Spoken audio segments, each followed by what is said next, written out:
Merci. Alors effectivement, l'agilité, vous allez en entendre parler toute cette matinée, avec d'ailleurs des intervenants fort brillants, fort captivants. J'en connais au moins un des deux. Mais moi, je vous en entendais parler d'ailleurs de plus en plus. L'agilité, ça devient quelque chose qui est à la mode. On la met à toutes les sauces. J'aimerais aujourd'hui simplement vous parler d'agilité de manière un peu spéciale, parce que l'objectif pour moi, c'est de vous rappeler les principes, les valeurs et le sens qui sous-tend ce mouvement agile. Et ce sens et ces valeurs, on doit toujours les animer et doivent toujours nous animer. Donc je vous invite en fait à aller dans l'agilité humaniste, et c'est pour ça que je l'ai qualifié comme ceci. Je te laisse, Marc, avancer un tout petit peu sur la scène, que tu sois bien dans la lumière, que tout le monde te voit bien. Alors, c'est le bouton vert. Le bouton vert. Le grand bouton vert. Le grand bouton vert. Voilà, alors premièrement, effectivement, on va d'abord parler du manifeste agile. Certains d'entre vous le connaissent peut-être déjà, mais je vais simplement vous parler de ce manifeste en quelques points. D'abord ici, ça c'est la photo des fondateurs du manifeste agile. Alors j'aime beaucoup cette photo, vous allez pouvoir la retrouver en fait sur le site du manifeste agile, agilemanifesto.org. J'aime beaucoup cette photo parce qu'elle n'est pas du tout marketing. C'est vraiment une photo très moche. Il n'y a pas pire. Hein. En plus, elle est en background repeat sur le site internet. C'est un truc totalement improbable. En fait, non, j'aime bien cette photo parce que cette photo, elle montre ce que c'est qu'un groupe. Voilà. Il n'en manque plus que des épées, là, et puis on les croirait chevaliers de la table ronde. J'aime beaucoup cette photo. Alors, elle va nous permettre d'introduire les 4 principes essentiels du manifeste agile. D'abord, le manifeste agile nous indique qu'il faut d'abord privilégier les individus et leurs interactions plutôt que les processus et les outils. Alors attention, hein, l'idée c'est pas de dire les processus et les outils, on s'en fout. Non, l'idée c'est de dire il y a plus important que les processus et les outils, il faut privilégier les individus et leurs interactions. On a vraiment un côté humain dans l'agilité, hein, vous l'avez constaté peut-être ceux qui l'utilisent. Ensuite, on dit que un logiciel qui fonctionne, eh ben, c'est mieux qu'une documentation exhaustive. Ouais, c'est vrai, vous avez peut-être constaté aussi des fois, vous avez peut-être des piles de spécifications fonctionnelles détaillées qui font 300 pages, et puis un logiciel à côté qui ne fonctionne pas du tout, en fait, ou qui est hyper buggé. En fait, c'est terrible ça, mais en fait, ce qui compte avant tout, c'est quelque chose qui marche. Voilà. En fait, il y a une question de bon sens derrière tout ça. Troisièmement, en fait, on préfère la collaboration avec les clients plutôt que la négociation contractuelle. Là, clairement, ce qui est important, c'est la confiance, la notion de confiance derrière tout ça. Travailler la confiance, ça s'acquiert, hein, mais c'est aussi un pari. 4e point, l'adaptation au changement, plutôt que de suivre un plan, bêtement. Alors ça, c'est ce qu'on connaît le plus de l'agilité, le fait de pivoter, hein, voilà. Mais toutes ces 4 notions, enfin ces 4 principes forment un tout. Et ce tout, il n'est pas dénué de sens et de valeur, parce que ce manifeste agile, en fait, il a été rédigé en 2001 par des experts informatiques. Et ces experts informatiques, ils se sont rendus compte, en fait, que le traditionnel cycle de développement en V correspondait plus du tout aux exigences des sociétés, des organisations en évolution rapide. Et en fait, le terme évolution rapide, il est capital ici, parce que, comme dans tout nouveau monde, ce sentiment de rapidité, il arrive et il nous percute. Oui, nous sommes dans un monde qui va vite, nous sommes dans un monde qui s'accélère, et en fait, il est nécessaire de maîtriser son accélération, de rationaliser les besoins, et puis d'essayer des choses, des nouvelles choses. Donc, moi, je trouve qu'il y a dans ce mouvement agile beaucoup de similitudes avec une autre époque de notre histoire qui s'appelle l'humanisme, à la Renaissance. Et c'est parce qu'en fait, l'agilité repose sur des valeurs humaines et qu'il faut les préserver, que je vais vous montrer ces similitudes pour parler de l'agilité.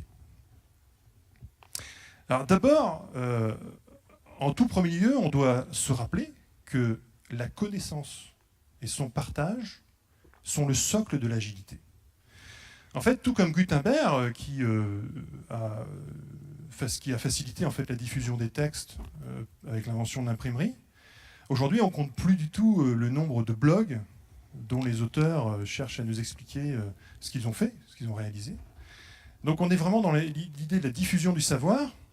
Et d'ailleurs, à cette petite anecdote, ça peut être rigolo de faire une petite parenthèse.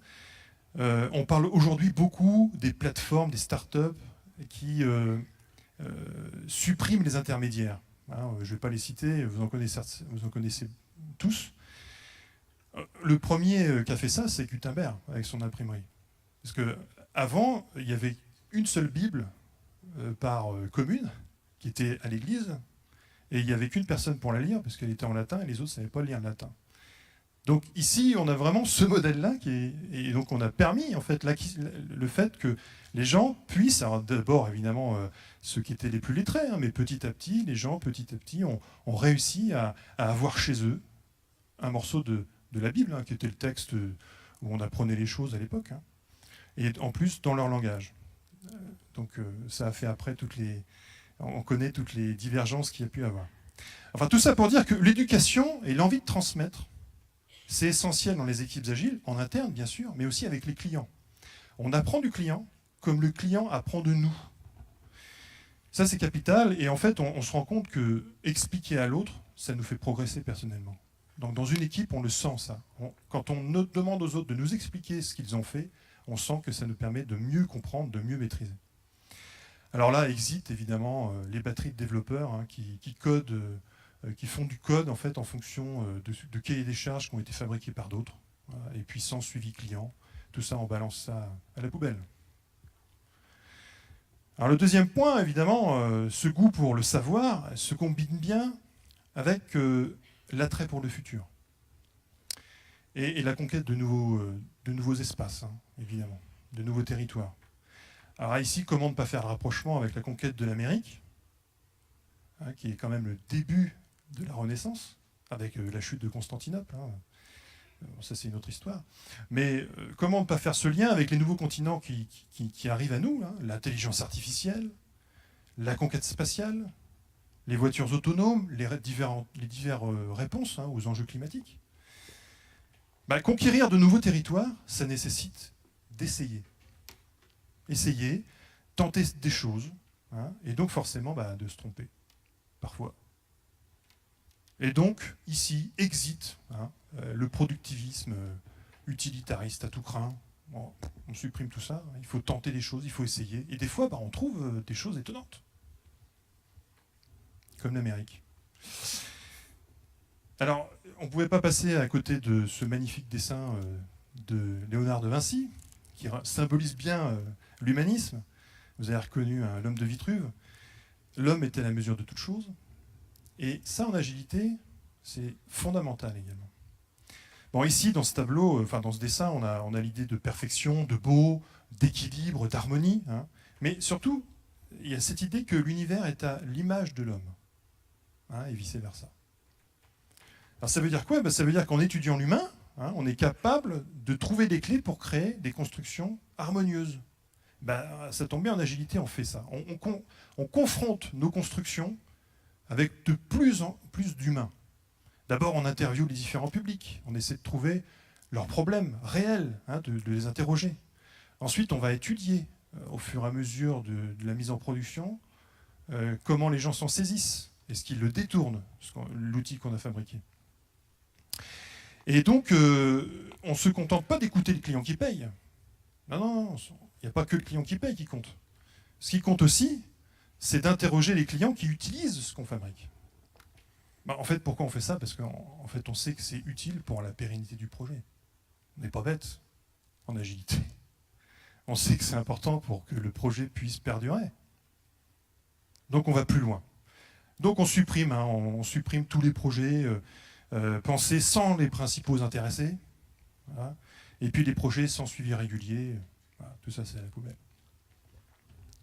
Alors, s'il y a bien une chose qui caractérise aussi l'agilité, c'est bien le rapport au temps. Vous avez dans toutes les boîtes qui utilisent l'agilité, on fait des specs, on fait des estimations sur telle ou telle fonctionnalité. On fait également des sprints. Voilà, tout ça. Alors, le temps, il est vraiment capital en agilité. Bon, déjà, d'une part, le temps, c'est un arbitre implacable hein, pour tous. Donc, c'est assez égalitaire, déjà. Et puis, au-delà des interrogations sur notre propre finitude, on doit chercher à apprécier à sa juste valeur le temps. Et se poser des questions comme, mais c'est quoi perdre du temps ? Mais c'est quoi en gagner du temps ? Ben oui, en fait, le temps, il a besoin d'autre chose pour être estimé. Et penser agile, en fait, c'est également prendre du recul, puis savoir juger son temps. Se rendre compte, par exemple, lorsqu'on s'entête dans une voie sans issue. Mais se demander aussi si on a pris suffisamment de temps pour réfléchir à telle question. Des fois, il faut peut-être, avant de se lancer, prendre plus de temps pour réfléchir. Et puis surtout, en fait, c'est en responsabilisant les différents acteurs sur ce temps qu'on peut mettre en production régulièrement. Et donc faire encore avancer le projet concrètement. Alors voilà, effectivement, on peut supprimer aussi toutes les tâches sans valeurs ajoutées.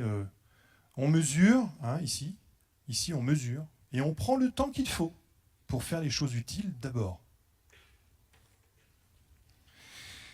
Alors enfin, et puis bon, c'est pas une des notions les moins importantes, hein, last but not least, mais il y a aussi l'agilité a fait appel en fait à l'intelligence collective.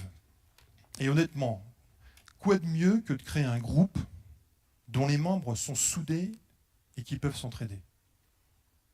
C'est fantastique ça, en termes de management par exemple.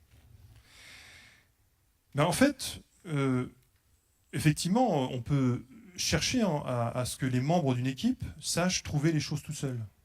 Et c'est important aussi d'abord de chercher tout seul dans un premier temps. Mais c'est aussi très important de savoir demander à l'autre de l'aide. Et donc, parfois, c'est même en posant une question qu'on commence à trouver une réponse. Bon, il faut pouvoir parler, échanger, discuter, confronter des versions, trancher, mais pas rester devant son poste. Il faut vraiment pouvoir être à l'écoute de l'autre qui peine, et puis surtout, quand on a du mal, aller vers les autres. L'échange et la discussion, c'est vraiment quelque chose de décloisonnant, et c'est important en agilité. Voilà, alors, ah oui, il me reste 2 minutes, donc c'est fantastique.